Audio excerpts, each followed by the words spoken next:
अस्सलाम वालेकुम क्लास। आज हमने cutting edge of technology start करना है। कटिंग एज टेक्नोलॉजी क्या था, ये वही है जो हम न्यू टेक्नोलॉजी को मार्केट में लेके आते हैं, फिर उसको हम डेवलप करते हैं, फिर उसको मज़ीद प्रोडक्शन में लेके आते हैं, तो इसको कटिंग एज टेक्नोलॉजी कहा जाता है। ये कटिंग एज टेक्नोलॉजी हमें इस चीज़ का श्योरिटी देती है कि हमारे पास हाईएस्ट प्रोडक्टिविटी होगी। ठीक है, हाईएस्ट प्रोडक्टिविटी होगी तो हमारी इकॉनमी जो है ग्रो करेगी। और इसके अलावा आपने यहाँ से इसका इंट्रो देख लेना है, और हमने कहना है कि ये इतना लंबा अरसे तक नहीं चलती, हमें ये एक थोड़े से अरसे के लिए आसानी तो देती है, कन्वीनियंस है। जिस तरह हमें ऑटोमोबाइल्स में रेफ्रिजरेटर मिल जाते हैं, फिर ये टेक्नोलॉजी जो है आम हो जाती है, कॉमन हो जाती है, हर कंट्री इसको यूज़ करना शुरू कर देता है। दूसरी बात, इसमें एक इम्पोर्टेंट बात लिखी हुई है इस पैराग्राफ में कि टेक्नोलॉजी किसी कंट्री में हो तो वो किसी कंट्री को अमीर नहीं बनाती, लेकिन ये इसकी एफिशिएंसी को इंक्रीज़ कर देती है। So it's not essential for a country to be as a richest. तो एक कंट्री, ये टेक्नोलॉजी होने से इंसान एक कंट्री रिच नहीं हो जाता। ऐसा होता तो फिर दुनिया में कोई भी कंट्री पुअर ना होता। सो ये ज़रूरी नहीं कि उसकी टेक्नोलॉजी अच्छी होगी तो ही क्या है कंट्री रिच होगा। तो स्टैंडर्ड ऑफ लिविंग इंजॉय होता है, इसे हम अच्छा कर सकते हैं। यहाँ से आपने इंट्रो ले लेना है इस पार्ट से, जितना आपको मुनासिब लगे। ठीक है, तो कटिंग एज इतना अच्छा हो कि कटिंग एज अच्छे से एक्सप्लेन हो जाए। तो इसकी डेफिनेशन, इसका रेलिवेंट पार्ट और उसके बाद ये इंपॉर्टेंट बात इसमें आप ऐड कर लेना। उसके बाद आपने ये वाला नहीं करना टेक्नोलॉजी प्रोसेस, आगे आपने करनी है इंडस्ट्रियल रेवोल्यूशन। टेक्नोलॉजी रेवोल्यूशन क्या था कि किस तरह इंडस्ट्रियल रेवोल्यूशन, इंडस्ट्री ग्रो की, industry with the passage of time, कैसे टाइम के साथ साथ इसमें न्यू इन्वेंशंस आई, किस तरह इंडस्ट्री ग्रो करने लगी डिफरेंट फील्ड्स की, ज़रूरी नहीं एक ही फील्ड में। तो 1760 से लेके 1830 तक जो थी, सबसे पहले यूरोप और नॉर्थ अमेरिका में इंडस्ट्री रेवोल्यूशन आया, जिन्होंने इसको रैपिडली एक्सेप्ट किया और इन्होंने अपनी प्रोडक्शन को इंक्रीज़ किया।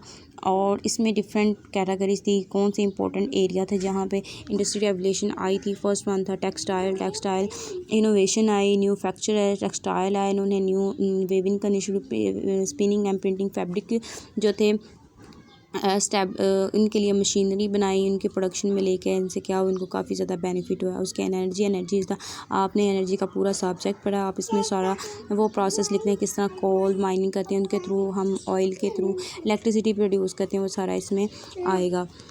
उसके बाद तीसरा इनका एरिया मेटलर्जी मतलब कि दाँतकारी या दाँतसाज़ी को कहते हैं, जिसमें जो थी कॉइन आयरन वगैरह यूज़ होता है, उनके ज़रिए फ्यूल को यूज़ किया जाता है। लेकिन जो लास्ट वाला पैराग्राफ था उसमें ये वाला आप ज़रूर ऐड कीजिएगा। रॉबर्ट फुल्टन स्टीम बोट जो थी 1807 में स्टीम बोट आई थी, ये भी एक न्यू रेवोल्यूशन थी। उसके बाद फिर एक रेल रोड बनाया गया 1825 में।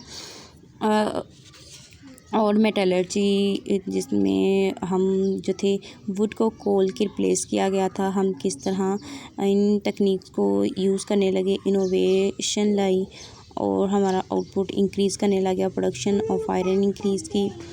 ठीक है, तो आपने इंडस्ट्रियल रेवोल्यूशन में ये 3 एरा को ज़रूर डिस्कस करना है। फर्स्ट वन कौन सा है हमारा एरा? फर्स्ट एरा हमारा टेक्सटाइल था, दूसरा हमारा एनर्जी था, तीसरा मेटलर्जी था। तो कटिंग टेक्नोलॉजी और इसके बाद फिर ये इंडस्ट्रियल रेवोल्यूशन। उसके बाद है टेक्नोलॉजी प्रोडक्शन। अच्छा कॉन्सेप्ट लिखा हुआ है। सबसे पहले थॉमस एडिसन से इन्होंने बात स्टार्ट की कि थॉमस एडिसन ने जिस तरह एक लाइट बल्ब को ईजाद किया, फ़ोनोग्राफ सबसे पहले जिसमें आवाज़ और मोशन को रिकॉर्ड किया जाता है उसने किया। तो कहते हैं इसमें इम्पोर्टेंट बात ये लिखी है कि genius is 1% inspiration and 99% perspiration. तो कह रहे हैं कि जीनियस जो होते हैं 1% उनकी इंस्पायरेशन होती है, हौसला अफजाई, बाकी 99% उनकी खुद की मेहनत होती है, उनका पसीना, उसमें हार्ड वर्क यूज़ हुआ होता है। सो as true as this was for a great inventor like Edison ने, जिस तरह एक एडिसन ने एक ग्रेट इन्वेंशन की थी, it is even more as so for men women who were responsible for the most research जिस तरह एडिसन ने एक अच्छी ईजाद तो कर दी थी, लेकिन इसमें बहुत से औरत और मर्द शामिल थे जिन्होंने उनकी डेवलपमेंट रिसर्च इन्वॉल्व थी इस चीज़ में। तो ये एक टेक्नोलॉजी प्रोग्रेस था जो एक दम से ही जो था वजूद में नहीं आ गया था spontaneous, but rather as a result of deliberate effort. इसमें बहुत से लोगों की एफर्ट शामिल थी, ठीक है। तो ये टेक्नोलॉजी प्रोडक्शन फंक्शन है। टेक्नोलॉजी प्रोडक्शन फंक्शन अभी हम पीछे जो पढ़ के आए थे किस तरह हमारी टेक्नोलॉजी ग्रो होती है, तो हमने सेम वही लास्ट जो पढ़ा था रिसर्च एंड डेवलपमेंट का फंक्शन जिसमें ग्रोथ होती है। तो ये हमारी एफिशिएंसी है, ये हमारी ग्रोथ को लेबर को शो कर रहा है, और ये हमारी प्राइस है, और ये हमारी ग्रोथ शो कर रहा है किसी कंट्री में। इस तरह टेक्नोलॉजी प्रोडक्शन में हमने बताना है किस तरह न्यू टेक्नोलॉजी आती है, फिर उस टेक्नोलॉजी को यूज़ करते हैं, हमारी प्रोडक्शन हाई हो जाती है और हमारा जो है हम ज़्यादा अर्न करते हैं। इन्होंने एग्जाम्पल भी दी है द G5 में 5 कंट्री है, United states, United kingdom, France, Germany and Japan. इन्होंने पाँचों ने रिसर्च एंड डेवलपमेंट में न्यू टेक्नोलॉजी प्रोडक्शन को यूज़ किया। तो इन्होंने इनका जो फैक्टर था प्रोडक्शन का वो इन्होंने इधर बताया कि किस तरह आउटपुट इंक्रीज़ हुआ रेलिवेंट टू दैट टेक्नोलॉजीज़। सो एक पुरानी टेक्नोलॉजी को यूज़ करके हम इतना अच्छा ग्रो नहीं कर सकते, लेकिन उससे हमारी प्रोडक्टिविटी लो ही रहती है। तो आपने ये प्रोडक्शन फंक्शन अच्छे से कर लेना है।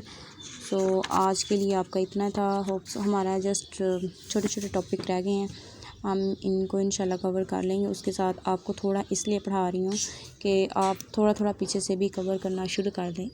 और फिज़िकल क्लासेस में यही टारगेट रहा था कि हम जितना ऐसे कवर कर लेंगे, ऑनलाइन में बच्चे इजी रहते हैं। लाइक अब आपको जस्ट 10-8 मिनट का लेक्चर मिलता है तो आप बहुत इजीली उसको कर सकते हैं। कुछ है भी थेरेटिकल, कुछ बच्चों को बोरिंग लगता है, कुछ बच्चे इसमें इंटरेस्ट खुद डेवलप करते हैं, कुछ का ऑलरेडी होता है। सो इतना इजी नहीं लेना, आपने इसको अच्छे से कर लेना, ठीक है। प्रोडक्शन फंक्शन को अच्छे से करिएगा। और आज 3 टॉपिक हो गए। कटिंग एज था और दूसरा इंडस्ट्रियल रेवोल्यूशन था। कटिंग एज में उसकी डेफिनेशन थी और थोड़ा सा इंट्रो मटेरियल था, एग्जांपल थी। इंडस्ट्रियल रेवोल्यूशन में हमने क्या किया, टेक्सटाइल और 3 एरा पढ़े, एनर्जी पढ़ा, मेटलर्जी पढ़ा। उसके बाद प्रोडक्शन फंक्शन था। प्रोडक्शन फंक्शन में हमने पुराना ही रिसर्च एंड डेवलपमेंट में इस्तेमाल किया गया फंक्शन यूज़ किया और इसको ही एलेबोरेट किया और बताया कि न्यू टेक्नोलॉजी ग्रो करती है, हमारी एफिशिएंसी इंक्रीज़ होती है। आज के लिए इतना था। ओके, टेक केयर, अल्लाह हाफिज़।